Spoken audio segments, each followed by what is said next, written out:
Well, that was part of the deal. Mercury has a very toxic effect on your body.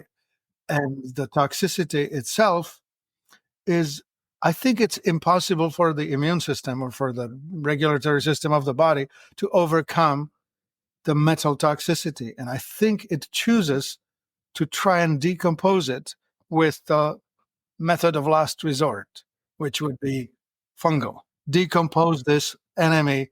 Well, if we can't expel it, let's try to decompose it in place. Welcome to the Radical Health Rebel podcast. I'm your host, Lee Brandon.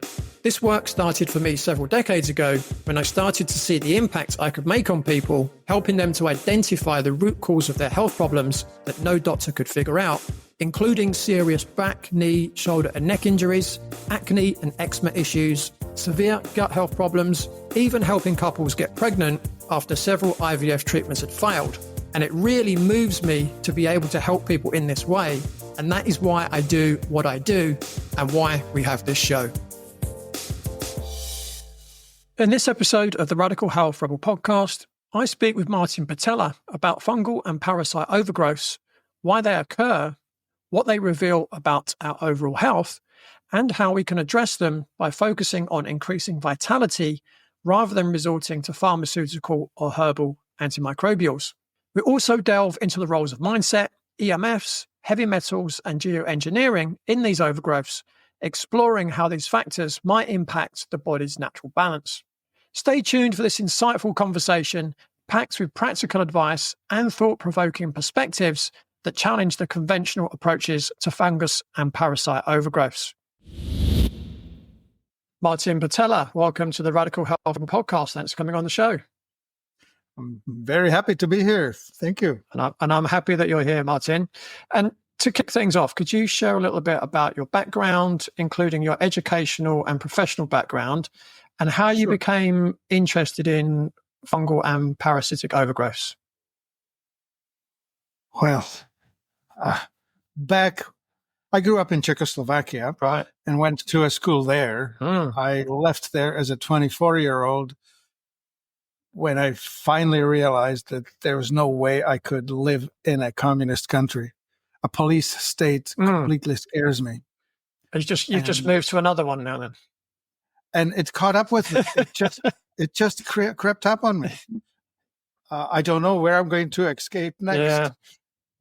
Well, anyway, so I took education in computer science and business administration in the Institute of Economics. So when I got out, I was in Canada, and I was learning the language, and I was working in a sawmill actually. And I was young, I was strong, I could do all kinds of things. 90 days in, the unionized contract kicked in. All of a sudden, I had health coverage and dental coverage, all paid for, thank you very much, by the employer. So it had been like 2 years since I was to a dentist by that time. So I went in, had myself a checkup, and I thought, well, there's a guy with a diploma and a white coat. He's going to look after me. Well, not so much. They sold me on my teeth were in terrible shape and needed 12 fillings. I don't know why all the other teeth never deteriorated, but I needed 12 fillings. And of course, I didn't know the difference. They said, you can have the silver fillings or you can have the white fillings. The white fillings are extra. I didn't have the money, so I thought, well, silver fillings, what the heck? What do I care? Little did I know that it was mercury amalgam and that mercury was the most toxic thing to the human body on the planet. So soon thereafter, after they were all installed, I started having problems. And it was a fairly rapid decline. I started having chronic pain, plantar fasciitis, carpal tunnel. My back went out pretty badly, very frequently. So periodontal disease, allergies, weight gain, you name it. It was just all going downhill. And I went to the professionals, the orthopedic surgeon and the chiropractor and the naturopath and all of that, looking for help.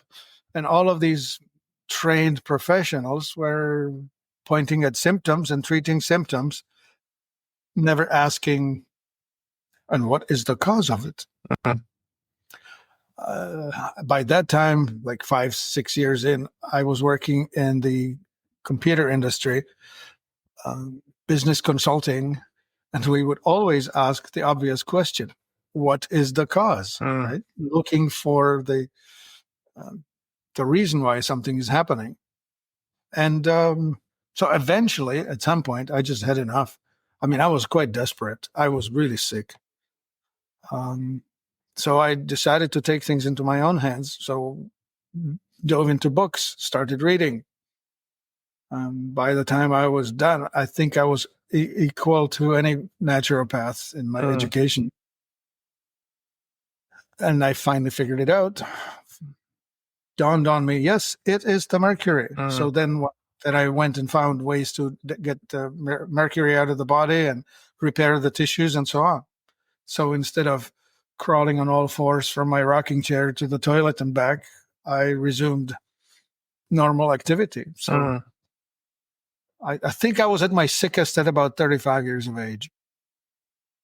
So it took me about 10 years to just lose hope or take things into my own hands. I think this is a classic where you have the protagonist who overcomes the challenge. Right?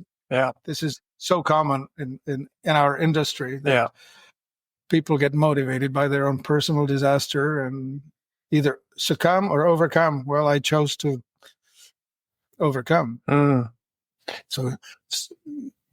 So about another 5 years in, I decided that I was going to end the business consulting and started an online business called Life Enthusiast, where we've sold products that help people with these chronic degenerative inflammatory diseases. And about 10 years in, I fell upon metabolic typing, which is a method by which you can determine how your genetics intersect with foods. And that's really helpful because it helps to determine how you alkalize, how you acidify, how the physiology interacts with the foods you're eating, and how you gain weight, how you lose weight. Those are really helpful things because once you understand that, you really do much better in your relationship with food. Yeah, absolutely. And it's interesting. I mean, you know, I've been a metabolic typing advisor for over 20 years, almost 21 years now.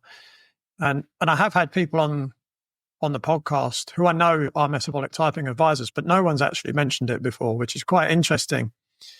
And, you know, my experience of metabolic typing, even now, is that it never ceases to amaze me. And even now, even now, you know, you'll get a client and they'll say, oh, I can't believe how different I feel from 3 weeks ago. Right. And even now, it's still like, wow, you know, even after I've seen hundreds of people with this, you know, have the same experience, it still amazes me how amazing it is.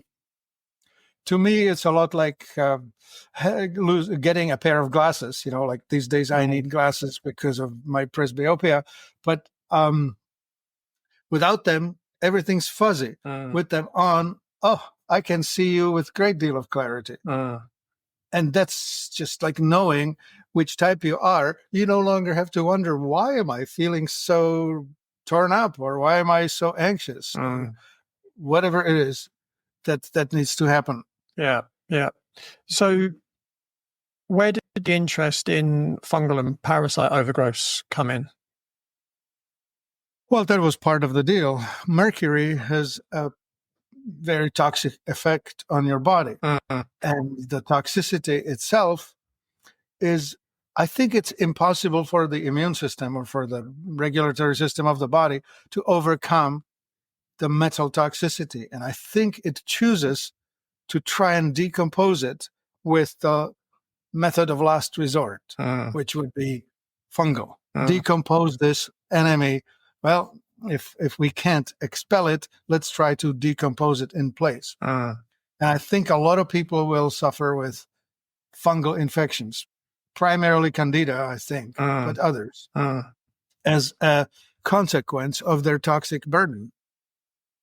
Yeah. That's quite interesting when I think of my own story. So I was very young when I started getting metal fillings, probably 4 or 5. Mm-hmm. And then those teeth obviously fell out.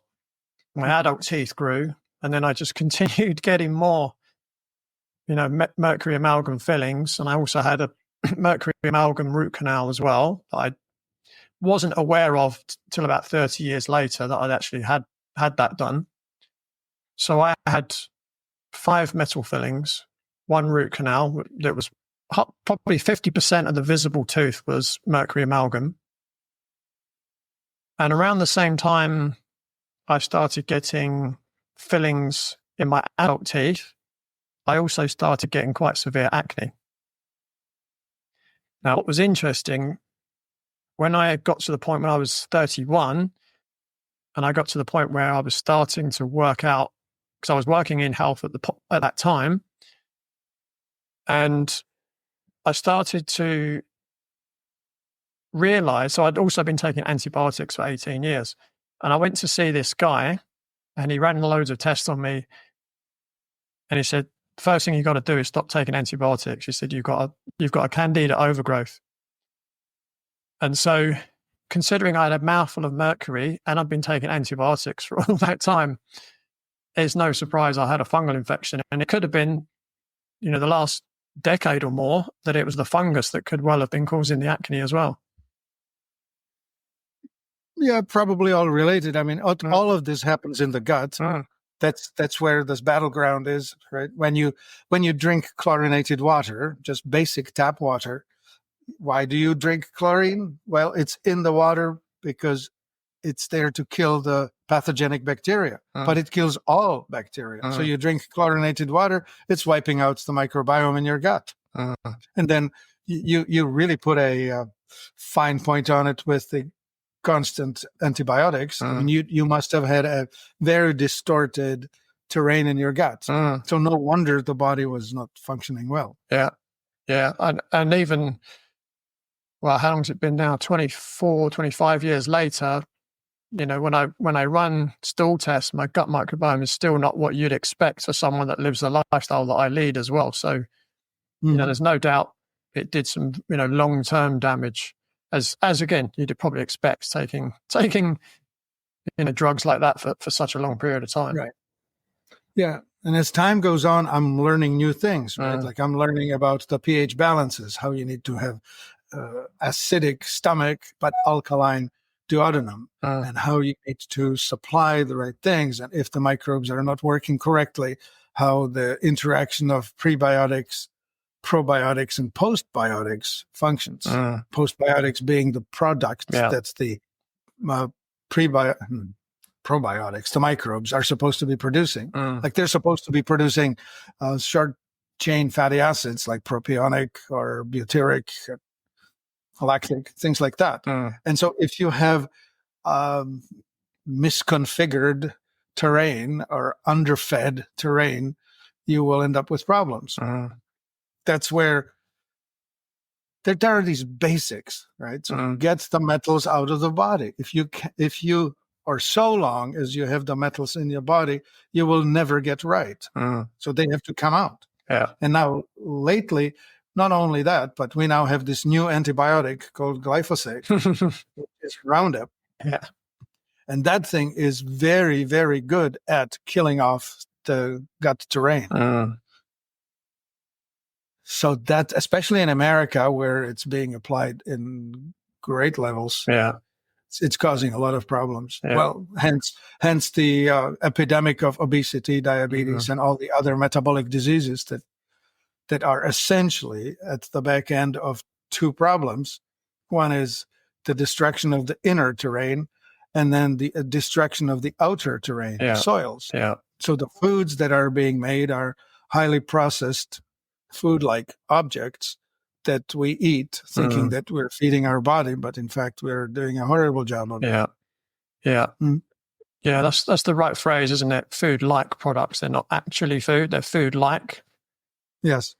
Most of the things, if you go to a supermarket, are food-like, but they're not things that are going to nourish your body. They're going to probably take more energy away than they're putting in.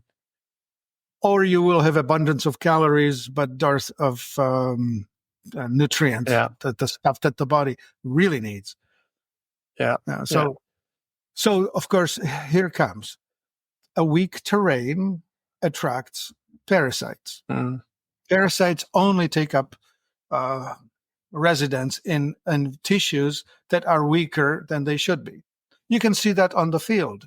If you have an area that's undernourished, that's the area that the pests will attack. In a human body, similar thing. Wherever you're the weakest, that's where this thing will happen. So, of course, typically our digestive systems or digestion elimination is impacted, and therefore that's where the parasites will be most likely to take up residence because we're weaker and unable to defend. Just in case someone, well, I think everyone knows what fungus is, but someone might be listening to this thinking, what do they mean when they say parasites? What would be your definition of a parasite? Well, parasite would be anything that's living inside of you that's stealing your resources in that sense, right? Living off of you. So in this sense, the government is the parasite or your children are a parasite that you willingly take on. They're living off of you. Right. Now in a physical sense, in the body, so we have a complex terrain. Some of it is beneficial, some of it is symbiotic, but parasite is not symbiotic. Parasite gives me no advantage; it only takes. Now you can have a parasite living in your gut or in your eye or wherever. Like they take up residence wherever they want. Now you asked about the definition of fungus. So fungus is a class of beings of their own. They typically are decomposers. In nature, they're everywhere. Like you go for a walk in the forest, if you kick over a piece of wood that's lying on the ground, you will see on the underside all these white fibers that are connecting it to the ground, and the fungus is growing in. It's called mycelium, which is fibrous network that's throughout. It's spreading its tentacles into the cells and extracting resources and decomposing all of the formerly living matter. Right. So of course we live with fungus. Fungus makes beer, fungus makes wine, all alcohol. We make bread with fungus. Right? Yeast is our friend in many ways because it helps to pre-digest things. And most plants are also they live symbiotically with fungus as well, right? Like most plants are what's called mycorrhizoformers, right? Exactly. Well put. So the fungus, funny that we're talking about fungus and parasites, because one of the roles of fungus with a plant is to protect the plant from the parasites. Yes. The famous discovery of penicillin, right? There's this piece of bread that's going moldy, and this particular piece of the penicillium fell off somewhere into the petri dish and showed that blank area around which the bacteria could not grow. That was the discovery. When the fungus is defending itself, it's creating these substances that will block the growth of specific bacteria. Anyway, so there's the good use of fungus and bad use of fungus. The trouble with the antibiotics is that the enemy or the antagonist is willing to modify and change and genetically evolve. So it doesn't take too long for the bacteria to become resistant to the specific antibiotic. So I don't think we have too many years left where the antibiotics will still be usable. I think we'll be back to antibiotic-resistant strains of bacteria causing all kinds of trouble. And therefore, the only hope we have is in strength. Yeah. In the human biome, the bacteria that live within us, to be stronger and more resilient than the ones that are coming in to perhaps take us apart. Yeah. So I think we've got a good idea of what fungus and parasites are now. And generally, when people are talking about parasites, quite often they're talking about things like worms and nematodes and things like that, right? Yeah. Right. And you mentioned, it's important for us to be strong. So what kind of things can we do? Like, is there things that we can eat that can perhaps make us stronger to help kind of resist these things? Yeah, I have been my own laboratory. I have been testing things on myself. And I found that, for example, zeolite, specifically clinoptilolite, is really good. It's a mineral that is very good at binding electropositive things. So it will bind things that are essentially oxidating your body, making your body worse. So that would be the heavy metals like lead, mercury, cadmium, uranium, whatever, that gets absorbed. But also volatile organic compounds like fire retardants and formaldehyde that's off-gassing from your flooring and other things that are off-gassing in your car, your furniture, your who knows what space that you're living in. All of the wonderful invention of the petrochemical industries that are making our lives so comfortable, so much less difficult than our ancestors had, are actually killing us at the same time. Like the forever chemicals like Teflon and related are just horrendously toxic to us. So the good thing is that the zeolite is one of those binders that does bind it. So I'm using it, have used it for the last 25, 30 years and expect to use it forever. The other thing, the terrain, right?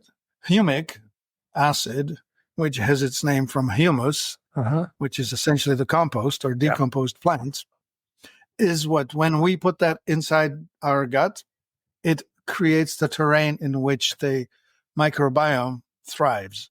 So we can really improve the resilience within us by taking these supplements that are allowing the inner terrain to be more resilient. So those are the two things that really make the biggest difference. And then, of course, we can supplement. We need to feed the bacteria prebiotics, oligosaccharides, things like inulin or others. I mean, there are about 8 oligosaccharides that are important, and each of them feeds a different strain or species of microbes.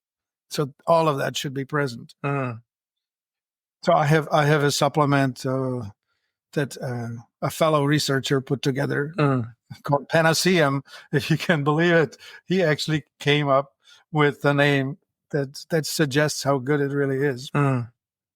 What do you think of it's quite, I don't know if the word popular is the right word to use, but there's certainly a growing number of people suggesting that you can live very healthily on a carnivorous diet and it doesn't harm the microbiome. Do you have any thoughts on that? I think the microbiome goes dormant when you feed it nothing. So, one, we have this thing called appendix. At the end of the small intestine, beginning of the large intestine, there's this finger-sized organ that holds a backup of all your microbes. So if you, for some reason, have a wipeout, like a diarrhea, dysentery, something that just strips the entire system from your mouth all the way to the anus, there still is a backup copy of all the microbes in your appendix. So it's not there for nothing. It's there as a backup. Anyway, so it could repopulate from there. But if you feed your gut no plant matter, no fiber, no prebiotics, the probiotics have nothing to eat. So they will all go dormant. And so indeed, you can extract nutrients from, say, beef. I mean, grass-fed beef is a wonderful complex of nutrients that will sustain you for years. And so for some people, it's better to have no microbiome rather than a messed up bad microbiome. So that's why I think this carnivorous diet will work, will stop the inflammation that people are suffering from. Interesting. Yeah. I mean, I'm a metabolic typing advisor. I don't believe that any one particular diet is right for everybody. I believe that what works for one person is not going to work for the next person. And it's just a subject that intrigues me, and I don't know all the answers, but it's quite interesting. Obviously I speak to many people on the podcast, and some people say, "Oh, you must eat plant food because that's what feeds the microbiome." And there are other people saying, "Well, actually, no, you can eat very healthily for a long." I was actually listening to someone today talking about a lady that's been carnivore for 65 years, and she's in her 80s and she's still got absolutely no symptoms. She's still doing really well. Yeah. So I think she has all the nutrients that are needed because the cow has made the meat is really the richest source of all of the plants that have been pre-digested by the cow anyway. Yeah. So I think it's okay. However, I think it has to do with the blood type. I think blood type O's will do a lot better than, say, A's or B's. Yeah. I think also that, a fast oxidizer will make a potentially decent meat eater, but a sympathetic dominant will probably end up in a suicide. Yeah. You would become just so anxious that you would probably not survive it. Yeah. Yeah. Interesting. I mean, I'm a fast oxidizer. My blood type is O negative. I do very well on a predominantly meat-based diet, but there's still a little bit of plant-based food in there. Right, and I am about as opposite to you as you can imagine. I'm a sympathetic and AB blood, so my best food is a fruit salad. It would make you so miserable you would want to die. Yeah, it would make me extremely hungry as well. Well, that too, but anxiety riddled and unable to function. Yeah. You couldn't do it. Yeah. Whereas to me, it's just the best thing, right? Yeah. Yeah. It actually saved me a hell of a lot of money if I was a slow oxidizer. I suppose, yes. Yeah. That's true. Yeah. Well, so in terms of, fighting off fungal overgrowth or parasitic overgrowth, you kind of mentioned that, prebiotics is important, but and you mentioned supplements, but are there specific foods that you would recommend as being important? Right. When 35-year-old Amanda first scheduled to see me, she'd been suffering for 19 years from severe IBS, diarrhea and fecal incontinence, along with abdominal pain and bloating. Her condition had not only made life uncomfortable for Amanda, but very inconvenient as she had to walk 2 hours to work every day along a route that had public toilets, and she'd never been on holiday as an adult because of her condition. The only advice that several doctors and specialists had given Amanda was to take Imodium, and when she first saw me, she was taking 5 Imodium a day and wasn't getting any better. To help Amanda, I ran tests to find out what foods were right for her metabolic type, to see which foods she was sensitive to, and to assess her gut microbiome. Tests showed that Amanda had several food sensitivities and a parasite infection. Over the coming weeks, I coached Amanda to eat right of her type and to replace the foods she was sensitive to, and a protocol to deal with her parasite infection. And after 3 months, Amanda was IBS-free, and she also reported her skin was much improved and she had lost weight. And she booked a holiday for her and her husband to New York, as they'd never been on a proper honeymoon because of her IBS. And if you're suffering like Amanda was, and you want to get to the root cause of your problem, you can arrange a consultation with me at www.bodycheck.co.uk. And if we're a good fit, I could help you achieve the same kind of results as Amanda. Now, back to the podcast. Well, there are two strategies, right? You try to make war with it, as in you take antiparasitics. The most famous one lately has been wormwood, which has this ingredient in it called artemisinin.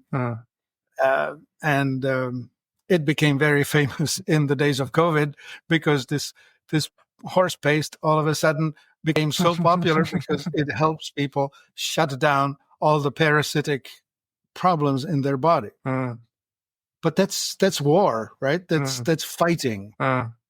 As opposed to, if you can think of the Lao Tzu or the Taoist art of war, is where they're saying the best way of waging war is to never have to engage with the enemy.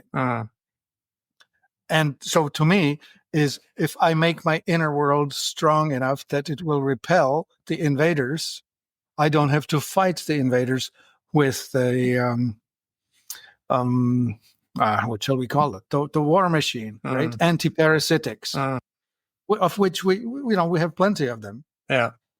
I mean, we have fluconazole and monistat that we can wipe out all the candida or the monillia all in one go, right?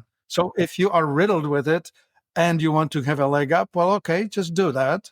Start with it, but it will get you nowhere until you actually change the terrain. Reminds me of this: cutting your grass, cutting the lawn, right? That's what pharmaceuticals will do. They will help you make it look nice and even. They just, okay, good looking lawn. But if you leave it alone, or if you let water on it and fertilizer on it, it'll grow big again. The only way you can get rid of the grass is if you just dig it up and turn it up. Or you starve it, which means no nutrients and no water. So interesting points, right? The glyphosate, Roundup, kills plants by killing the microbes at their roots so that they are no longer able to uptake any nutrients from the soil. Yeah. So we humans are being killed by the trace amounts of glyphosate that's traveling on the foods that were grown with the help of it. These days, that's wheat, chickpeas, lentils. It's all over. Yeah. So go ahead. Yeah, I was just going to say that's pretty scary. But so in terms of, so if someone's listening to this and they're thinking, okay, so what would be the best things for me to eat? Are you suggesting it's best to find out what your metabolic type is and eat in accordance with that to try and optimize your vitality? Yeah, definitely that. I would want to know your blood type and your metabolic type. I mean, the metabolic type itself will help you manage the pH, which will help you manage the emotional life, right? Depression lives in over alkalinity. Anxiety lives in over acidity.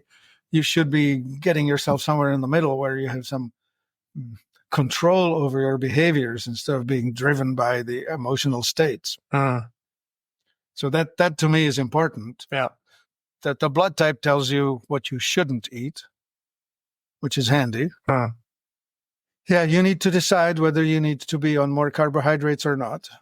Some people can do just fine on high protein because protein is converted into carbohydrates anyway. Yeah. Right? Yeah. So, yeah, I suppose you can. I think the glycemic index of steak is somewhere around 30, right? I couldn't tell you off the top of my head, but it's definitely low. Yeah, it's definitely low, but it's not a zero. Yeah. You can actually get glucose produced out of meat. Yeah. Yeah. So are there foods potentially you think people should definitely avoid regardless of their metabolic type? Okay.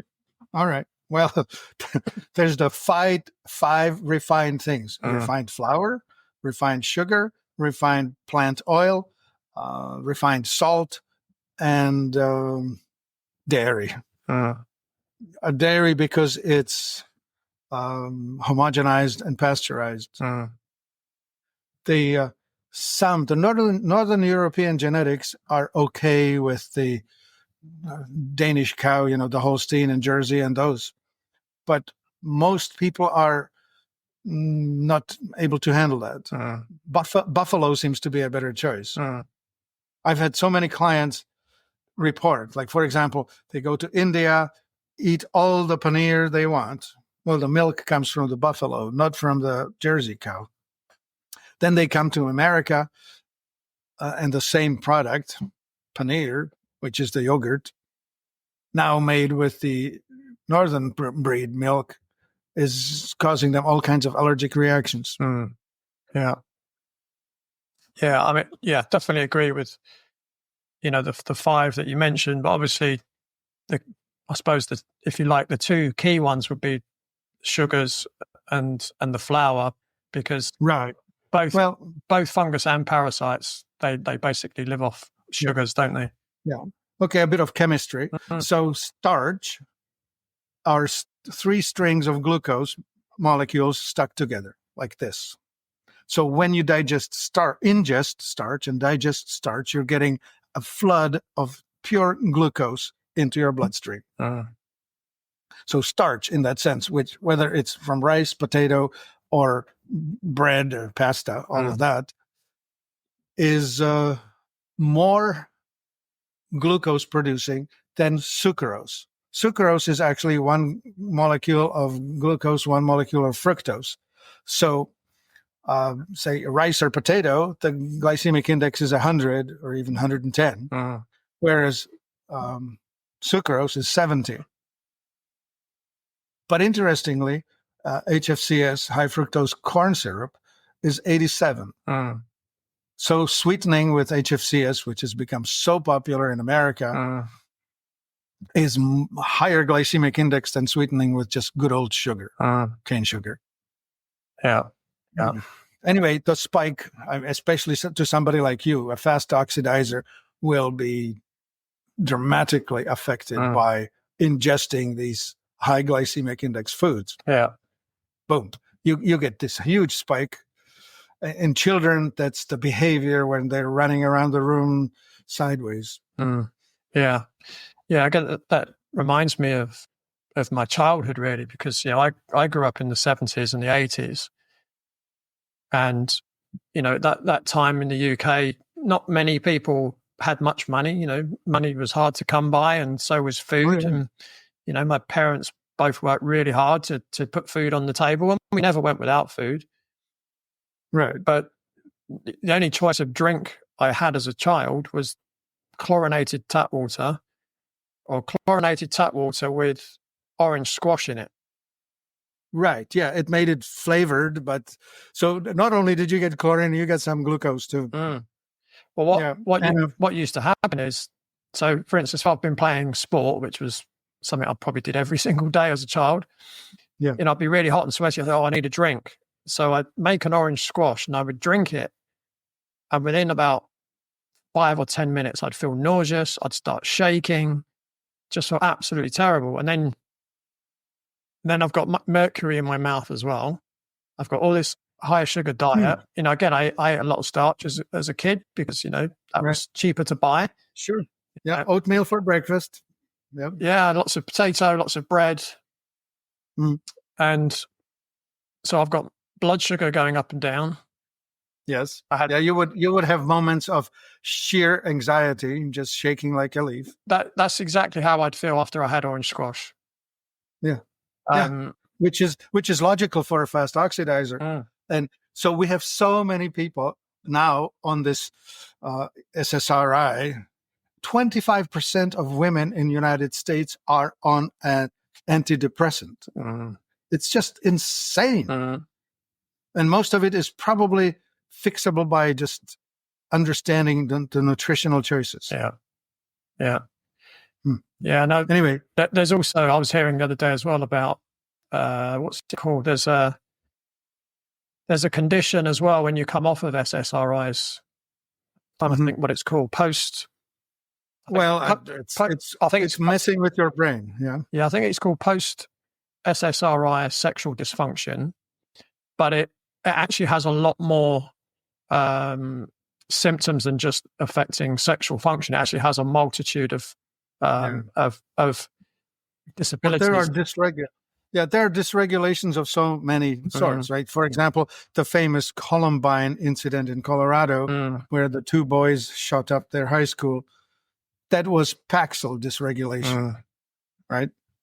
Yeah. And of course, we are not allowed to talk about it. It's getting out now, but so many of these problems of violence are actually caused by dysregulation of the brain chemicals by taking psychoactive pharmaceuticals. Yeah.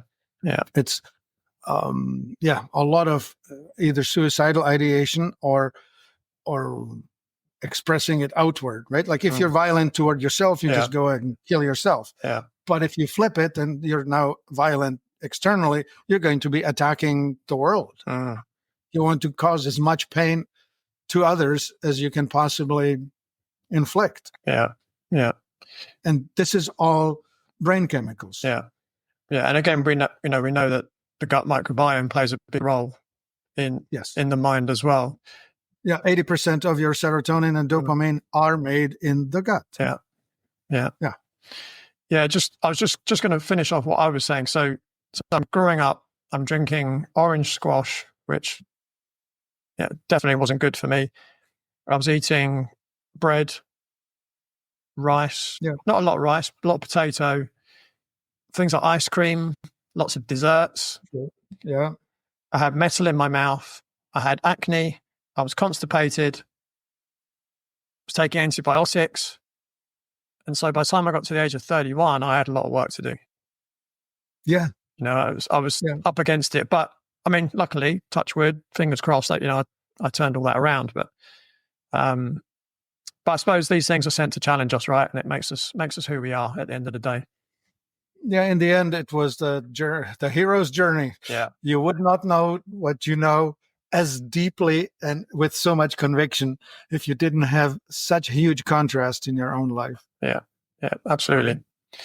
So just going off a slightly different tangent, but this is an area that I'm also very interested in. How do you feel people can create the right mindset required to support the body's healing from fungal and parasitic overgrowths? Mm-hmm. Well, when I talk to people in the coaching situation, I mentioned 4 categories of problems that create the illness that we're in, which is malnutrition, toxicity, stagnation, and trauma. These are the 4 categories that I focus on. And so malnutrition, we talked about quite a bit, is the food-like substances that do not deliver the nutrients that you need. Toxicity, that's our industrial age pushing onto us toxic things that should never be in our body or in our environment. So we need to get those out, and we need to stop the inflow too, meaning that we have to clean up our act. We need to stop being exposed to these things. Stagnation to me is this. Swamp is a wonderful metaphor for something that's stagnant. It's putrid, it's smelly, it's stagnant. Yeah. When we don't move, our lymphatic system is not moving enough. Yeah. Like there's no pump for the lymphatics. So unless you're at least walking or bouncing, jumping, something, exercising for sufficient amount of time every day, if you're not exercising sufficiently every day, you become stagnant and things don't move and they settle in, and you will end up with smelly body parts, smelly feet, smelly crotch. That's pretty much the effect of not enough movement. Yeah. Gravity will settle things into those two, your feet and your crotch, right? So that's the lack of movement. And the one that I think is actually most important is trauma. And that is like this. Until we're about 6 years old, we actually have no conscious control over what's being deposited into our consciousness. There are these developmental stages. You could look up Joseph Chilton Pearce and read up all the wonderful work that he's done, showing how there are these different gates at 9 months and 2 years and 4 years and 6 years that of the brain development, where you are actually getting toward being a person with conscious control over how you react. So in childhood, until you're 6 years old, you may have all kinds of things happen that could be totally innocent. I'll give you an example. The story is known as the lollipop moment. A 4-year-old girl is told by her mother, yes, you can have the lollipop that your sister is eating as soon as you finish your dinner. Perfectly reasonable statement of a mother who tries to nourish her child. The child decides that I am unlovable because nobody gives anything decent to me now. And now she is 30 years old and she's trying to get a job in some high-powered financial institution downtown in the financial center. And she's sabotaging herself because she's unlovable and does not deserve a reward. Because in her consciousness, the 4-year-old deposited, I'm unlovable and I deserve nothing. Yeah. Yeah. So that's the way to deal with this is not psychotherapy. Because with psychotherapy, you are reliving something over and over and over. And when it comes to memories are not played back the same way as we would play something from a DVD or an MP3 file. The way this works is you read the file and you redeposit it. You re-record it back over top of it. So depending with what emotion you're reliving a particular memory, you could be making it either weaker or stronger. So you could actually, by reliving something, create memories of things that never happened. You could create horrendous stories within your subconscious that never happened. Anyway, so going to that, how do we deal with trauma? There are methods out there. Emotion code, EFT, body talk, quantum healing. You're familiar with this, right? Yeah, I've studied body talk and emotion code. Right. There you go. Right. Yeah. And so you are in a great position to help people deal with the deposits that are in the subconscious and to process it and get it out of there without even having to relive whatever the content was. Yeah. And I think that's super important is that we clear this trauma because the subconscious is driving the bus. It's driving us toward wherever it wants to go. And we're thinking that we're controlling it, but we're not. Yeah. It's sort of like I'm the passenger in the cab, but the driver has control over the machine, right? Yeah, I know Bruce Lipton says around 95 to 99% of our behaviors are subconscious. So we don't even know why we're doing them. Yes. Or we do them automatically. It's like, driving a car. If you drive 200 miles on a motorway, probably 90+% of that, you weren't even thinking about driving. You were probably thinking about what was on the radio, or you might have been having a telephone call, or you might have been speaking to the person next to you. But so if you were focusing on talking to the person next to you who was applying the accelerator and the brake, and if it was a manual gearbox, it was changing the gear because your conscious mind was having a discussion with someone else. Exactly that. Yeah. Of course, you could not do that on your first day driving. You need to first make these behaviors automatic. You need to deposit them into muscle memory, so to speak. So, you cannot be having a conversation as a new driver because you need to focus everything on the driving. Yeah. But once you've done it a number of times, absolutely, you can, do all kinds of conversations, listen to whatever you want to listen to, and process multiple things at the same time. Yeah. Okay. So anyway, going back to this trauma business, that is one of in my mind, I think 80% of all problems that we encounter are maybe even more percent, are caused by the deposits in our subconscious. And I mean, I remember myself when I realized just how messed up I was. I needed to deal with my mommy problems, daddy problems, brother problems, and so on. It all had to be cleared before I was actually able to make decisions that were coming from me rather than from my programming. Yeah. Oh, and one more thing. Hey there, Rebels. I have got something very special to share with you today. Did you know that every month I release an exclusive No Punches Pulled episode? These are conversations you won't hear anywhere else with incredible, sometimes controversial guests who expose hidden truths, challenge corruption, and bring you to actionable steps to take charge of your health in a world where censorship and restrictions are on the rise. These subscriber-only episodes go deep, and for the price of a single takeaway coffee each month, you can become a paid subscriber to access this extra content, the kind of content certain authorities would rather you didn't hear. By subscribing, you're not just supporting the Radical Health Rebel podcast, you're helping bring even bolder, more controversial, and inspiring guests onto the show. You'll also be making an investment in real health, real truth, and real solutions, so much more meaningful than what you get with TV licenses, cable subscriptions, or film streaming giants. If you're ready to support this movement for health and truth, head to the show notes and click support the show. It takes just a moment, so why not do it right now? Then come back and enjoy the rest of this episode. Thank you for listening, subscribing, and for rebelling with us against the mainstream. Let's create a healthier, happier, and fairer world together. Go to the show notes, click support the show, and let's keep the Radical Health Rebel movement growing strong.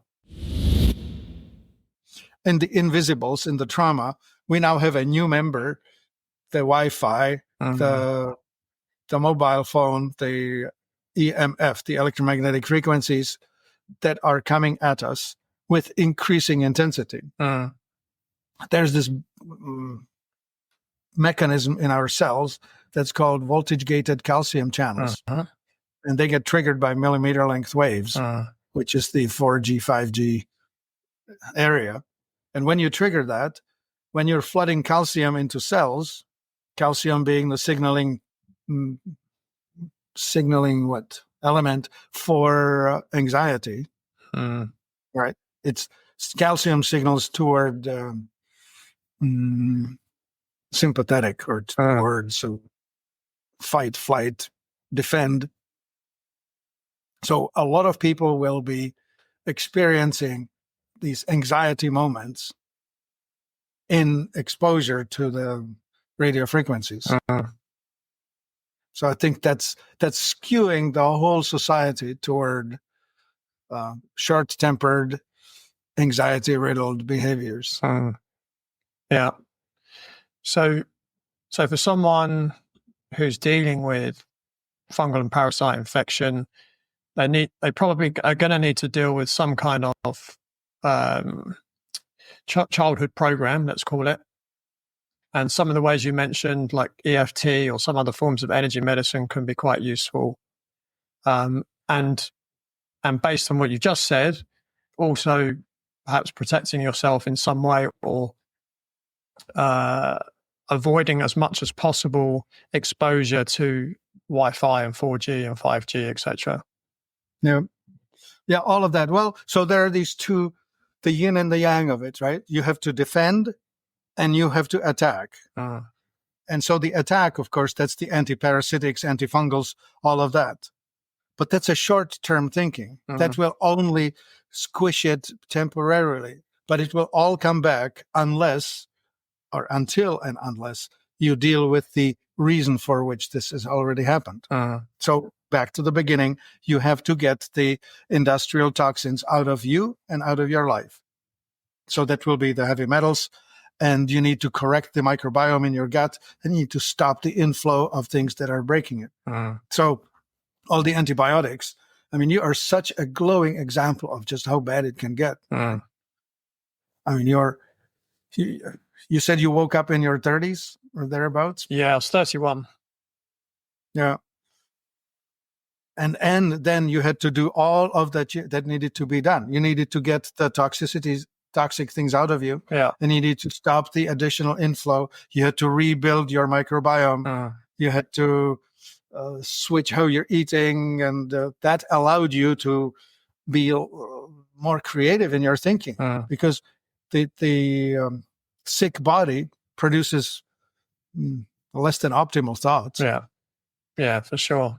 Yeah, I mean, I had to go through a period of replacing all the metal in my mouth, and then obviously doing several rounds of heavy metal detoxes as well, because it might be out of the teeth, but how much of that has already leached and is stored in your cells, you've still got to get that out as well, right? Yes. Yeah. Well, the medical approach is either EDTA or DMPS, which are chemicals, and they have to be done under medical supervision because they're quite indiscriminate. They take out of you not just the heavy metals, they also take all the electropositive elements like calcium and magnesium. So you need to compensate for that if you're using EDTA. Yeah. With zeolite, it's much easier because it only grabs the high or large size molecules. It's sort of like having a fishnet that has fairly large openings in it. If you have tight fishnet, only everything gets caught. If you open it up, the little fish will swim through and only the large fish get caught. Similarly with the zeolite, the large molecules like mercury and lead get caught, and the little ones like calcium and magnesium are not. So that's really advantageous that way. Yeah. And then the humic that's readily available, you put that in to start building the terrain. You must rebuild the terrain, and you must feed your body. I mean, we could go into all the nutritionals. So we mentioned the 5 white foods of death, all of which, all the refined stuff, all of the items that are in the grocery stores that are in a box with a barcode on it. I can promise you that they're not a contribution to your health. Yeah. One of the things that I tend to do with clients, and the way that I look at it myself, is people need to do what I call an outside-in detox, which is to stop exposing yourself to toxins or to minimize. I mean, it's probably impossible to completely eliminate being exposed, but do as much as you can to minimize. And then do the outside-in detox. It's, right, whatever's in there that shouldn't be in there, let's try and release that. So to unpack it, right, we have the air, water, food, cosmetics, cleaning products, furniture, automobiles, all of the layers of our interactions with the world. All the inputs. They have to be evaluated and reviewed and changed. And it forms I mean, I know we're talking about fungus and parasites, but so I do a lot of work with people with skin conditions, particularly acne as well, and that forms such an important part of the process to A, stop being exposed, or at least reduce the exposure, and then B, try and get as much of the toxins out as you can in a safe and manageable way as well. You don't want to be causing Herxheimer reactions, which is based, for those not sure what that is, it's where generally you can't release the toxins that are coming out of the cells effectively, and you're recirculating around your body, and it makes you feel pretty terrible. Flu-like symptoms, and then your actual symptoms, whatever problem you had, tend to get worse as well. I think the metaphor I would use is trying to empty a theater. You have 2 exits. The doors are only this wide, only 2 people at a time. And so if you just scream fire, well, there's going to be a whole jam at the doors. That's the Herxheimer reaction. That's a good analogy. You need to drain it at the speed at which the exits allow. So whatever your elimination pathways are, myself, for example, I'm a poor methylator with the MTHFR genetics. So I'm very slow at methylating. I need to support that. Some people are okay with it, some are not. Yeah. I think that's why the dentistry is able to get away with still using mercury, because some people don't mind. Some people are okay with it. It's only about 35% or 40% of the population that get destroyed by it. Yeah, I would probably suggest that those that don't mind having it are probably not particularly well educated as to the effects that it has. Yeah, of course. Yeah. But they are not destroyed by it. They're just diminished. Yeah. You talked a little bit about glyphosate earlier. Kind of looking at it from the other point of view, what role does organic food play in preventing fungal and parasite overgrowths? Well, in the sense that you stop the inflow of toxic chemicals. Herbicides and pesticides are tremendously rich in contributing to the problem. So when you start eating foods that are grown without the herbicide and pesticide and on fields that are not toxic, especially this glyphosate business is terrible because it leaves trace amounts of this antibiotic. Glyphosate was originally patented as an antibiotic. Contemplate that. And the reason is because it kills the microbes at the root of the plant. If I were a plant, my roots would be the villi in my intestine.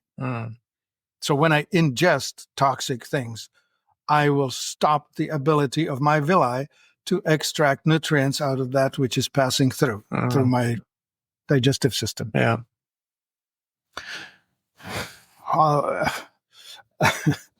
I don't know whether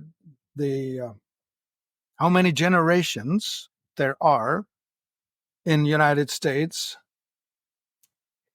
before humanity goes extinct if we don't change our ways. One, the soil management, right? There probably are maybe 30 or 40 crops left before the soil becomes unusable. That's 30 or 40 years. That's 2 generations max. Yeah. Right. Yeah, that's if they're not all turned into solar and wind farms before then anyway. Well, what will you eat? Well, exactly. I know. Right. So if you have no food, then you don't have the population. Yeah. Remember, humanity was 1 billion on the planet when before Industrial Revolution. There were 2 billion on the planet right after World War II. And then it took off. And it's mainly because of the revolution in how we did agriculture. We could grow more food more effectively because the fertilizer allowed us to do it. So we're pretty good at growing calories, but look at the medical disaster that we have created in the process. Yeah. Yeah, more chronic disease than ever in history. Yeah, that's it. When I was a child, the rate of let's just pick something like autism was 1 in 20,000 or something like that. Now it's 1 in 25 or 30. So I never in my life I never met anyone on this seriously on the spectrum. I now recognize that I was actually on the spectrum anyway, mainly because of the toxicity that came upon me in my childhood. Yeah. Injecting of chemicals, it's not very helpful. Yeah. It destroys the immune system. It alters the brain. It alters the microbiome's ability to create the neurotransmitters. So it's skewing how we think. It's skewing how we perform. Anyway, the prospects are not great if we don't change our ways. Yeah. You said, well, eat organic food. Absolutely. Here's a point that I would like to make. We individually, each one of us as a consumer, hold the key to what happens because money is the oxygen in the economy. Wherever you put the money, that's where the flame glows brighter. So if you want more of illness, and more of damage, then spend your money on things that do that. Mm-hmm. Because they will make more to replace that which you consume. Yeah. So think hard about this. It's your individual decision, each one of us, that decides what is made more of or less of. Just direct your spending wisely. Yeah. Yeah, completely agree. I mean, I would say the best way to vote is to vote with your dollar. Yes. Or your quid. Yeah. Yeah. But voting for a politician is probably not going to get you the result that you want. But that's a whole nother podcast. One more thing that we kind of haven't touched on, but it's related to heavy metals. And I don't know if this is something you've looked into in any detail, but what do you think about the metals that allegedly are being sprayed in the sky? Julie, a 47-year-old who works in computer sales, came to see me complaining of lifelong irritable bowel syndrome, which included severe abdominal pain and bloating, loose and very frequent stools, along with hot flushes, menstrual brain fog, and low energy, which affected her work performance. After taking a comprehensive history, plus running some labs, I discovered that Julie had a parasite infection, which may have been causing the loose stools, a methane-producing bacterial overgrowth that was almost certainly causing the abdominal bloating and pain, a leaky gut, low levels of digestive enzymes, as well as eating too many high oxalate foods on her vegetarian diet. So Julie reduced the high oxalate foods from her diet, plus she took a broad-spectrum antimicrobial supplement to help with the parasites and the bacteria in her gut, probiotics to increase her good bacteria and help repair her gut lining. She also took prebiotics to help feed the commensal bacteria, digestive enzymes to improve her digestion, and herbs to help clear the toxic lipopolysaccharides from her system produced by the overgrowth of gram-negative bacteria. At the end of the program, Julie reported that her health had never been better. In her own words, the improvement is staggering. The abdominal pain and bloating was gone. Her stools were back to normal. Her energy was up. She no longer had brain fog or hot flashes, and her immune system had improved as she no longer suffered from frequent bugs and colds. If you're suffering like Julie was and you want to get to the root cause of your problem, you can arrange a consultation with me at bodycheck.co.uk. That's BODYCHEK. And if we're a good fit, I could help you achieve the same kind of results as Julie. Now, back to the podcast. Well, now we're really deep into it, right? So there are so many things that our industrial age has brought upon us.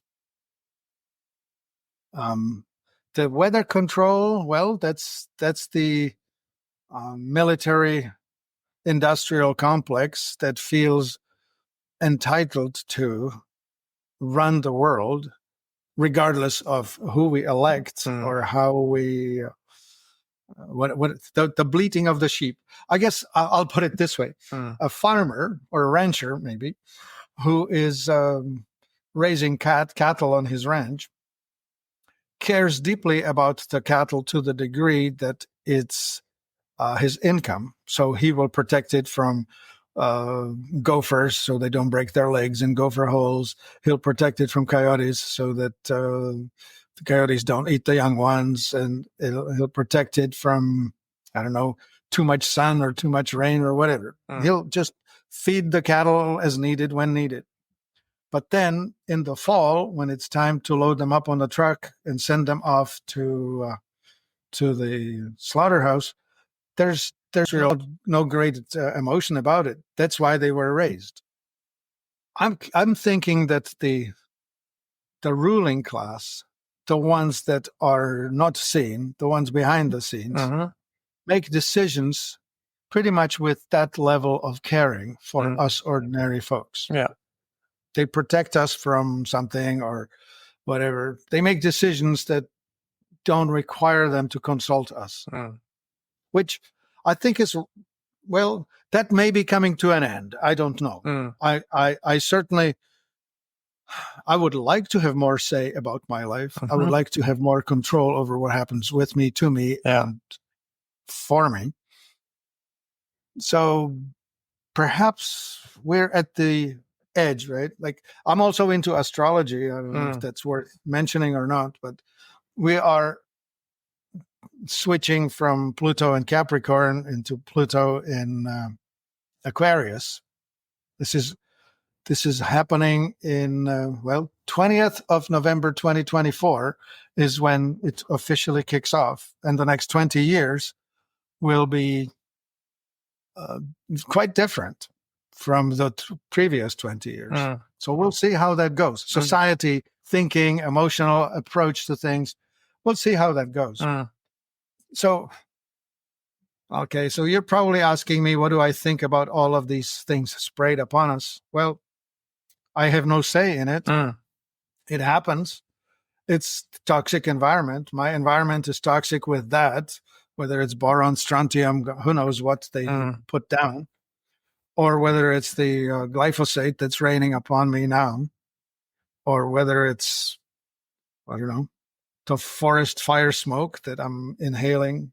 I live in Canada, where in British Columbia specifically, where we have experienced tremendous forest fires, which, the pollution level is sort of what you see in New Delhi in India, or worse. I actually wonder how people in India put up with the level of pollution that they're exposed to. But I guess that's what we saw in London in 1770s, right? Yeah, but the Londoners didn't do too well, did they? No, of course not. It was the sickest thing. Tuberculosis was rampant throughout. Yeah.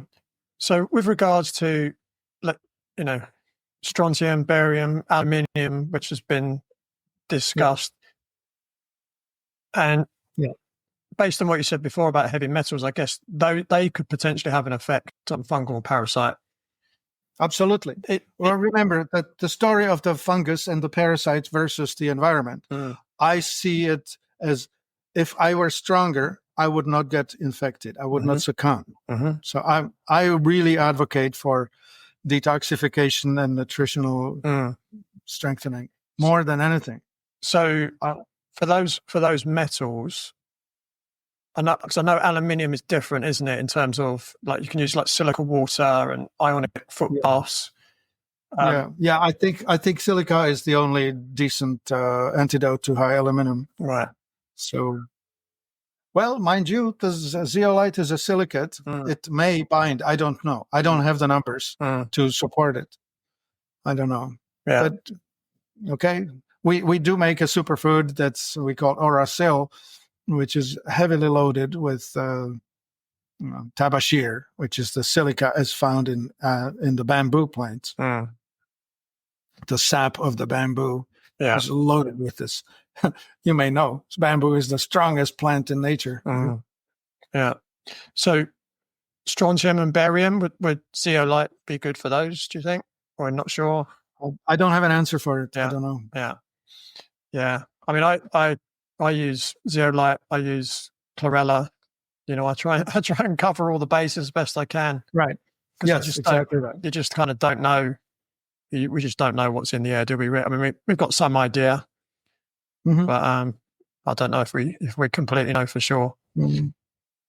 What would be, just to finish up, what would be, perhaps, let's say they've got a fungal and or parasite overgrowth. What would be your top 3 tips? Yeah, well, we said that. Fight it from both sides. If it's unbearably bad, you need to use some antiparasitics. I would go with ivermectin, or I would go with some oils. We have essential oils. We have a herbal product called vermifuge, which is very capable of suppressing the growth. We have a herbal tincture called fungus ease that will deal with black mold or candida or that sort of thing. It will hold it, bring it down without side effects, which is really good. And then the second part is the metaphor I use is if you find yourself in a hole, you need to stop digging. You need to start filling the hole. So in this metaphor, I would use zeolite and humic, and I would investigate my entire environment and detoxify. Just get rid of toxic inputs and help your body. So if you're like myself, you need to also add things like glutathione to support the methylating function. Yeah. Excellent.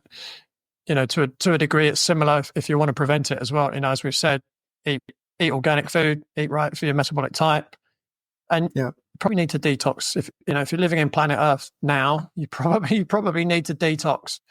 And as we know, as metabolic typing advisors, we recommend people do regular detoxes and cleanses on a annual basis anyway. Yes, for sure. Yeah, there's zero chance you're not toxic. Yeah. Excellent. So, Martin, this has been great. What have you got in the pipeline? You got anything coming up? No, I just want to preach more. What to do? I think metabolic typing is one of those things that people should know about. It's not that it's the end of the world, but it will really move the needle health-wise. I really think that the 4 statements, toxicity, malnutrition, stagnation, and trauma, must be at the forefront of everyone's thinking to have a more fulfilling life. What's new? Well, Life Enthusiast, life-enthusiast.com is where people can find us. We offer the health coach service, and we manufacture our own superfoods that really help people with the nutrition side. With the malnutrition problem, we really compensate for the deficiencies of the current food production system. I've just had another question pop in my head whilst I've got you here, actually. Something I've been hearing a fair bit about in the last few years is a link between parasites and cancer. Oh, yeah. That's a good one. Yeah. What is that dog dewormer? Fenbendazole. I remember a fellow on TikTok, I think, and he says, well, I was diagnosed with pancreatic cancer and I was told to go home and die. And I put myself on fenbendazole, which is a dog dewormer. And I am here still 10 years later, spending $20 a month on this product, not hundreds of thousands of dollars on this silly cancer treatment. Well, azole, as in fenbendazole, all of those, like fluconazole and many others, are essentially antifungal or antiparasitic. So if you take the drug, you're essentially putting into suspension the body's attempt to kill you through fungus, right? So if we start with, I'm toxic, my body is trying to remove the toxicity in its futile attempt to get rid of it, it's killing me in the process. So I'm going to stop that. So I will not die. I will continue carrying on toxic, but alive. That's how I see it. That's my inner logic, is how I think this works or why this works. I think all of the antifungal and antiparasitics will hold in suspension the activity. Here's a thought about cancer. What if it's not an attack from outside? What if it's actually a metabolic disease that the body is creating because it needs something? Now, cancer cells create a lot of short-chain fatty acids, lactic. We don't check for others. It probably creates propionic and valeric and probably butyric as well. But we sure know that it's putting out a lot of lactic acid.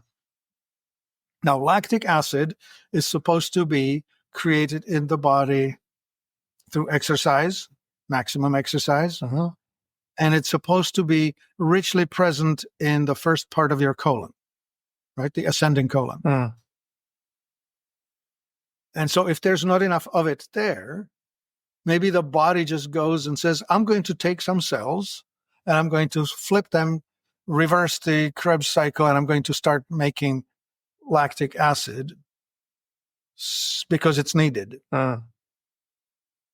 Well, the successes I've had with people dealing with cancer where we detoxified them, zeolite helped a lot, humic acid helped a lot, and we have a whole bunch of plant tools that upregulate the apoptosis, the shutting off of the normal cells.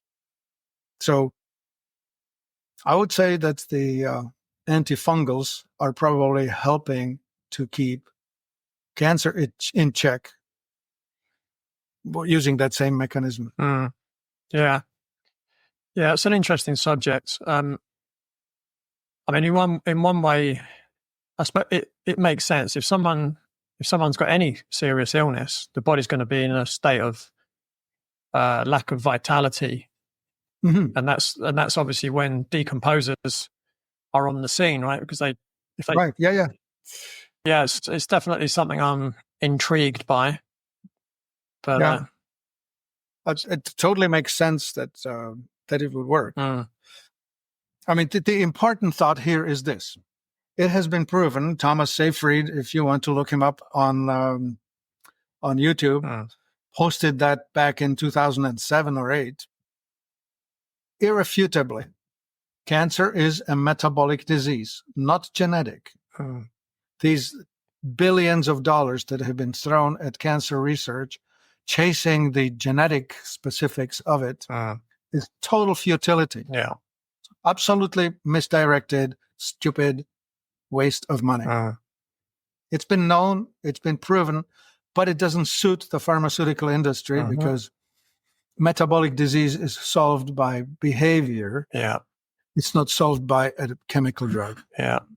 They don't want to hear this. Yeah. It's big business, unfortunately. And as you alluded to before, they don't really care whether we live or die, as long as they get their money's worth, so to speak. Yeah.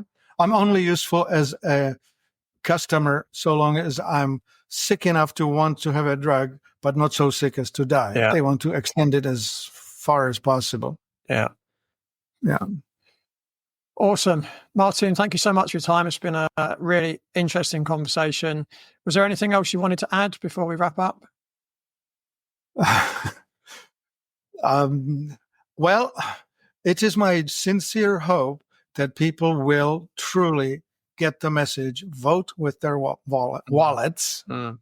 Vote with your wallet. My Slavic background sometimes shines through where I can't say certain things.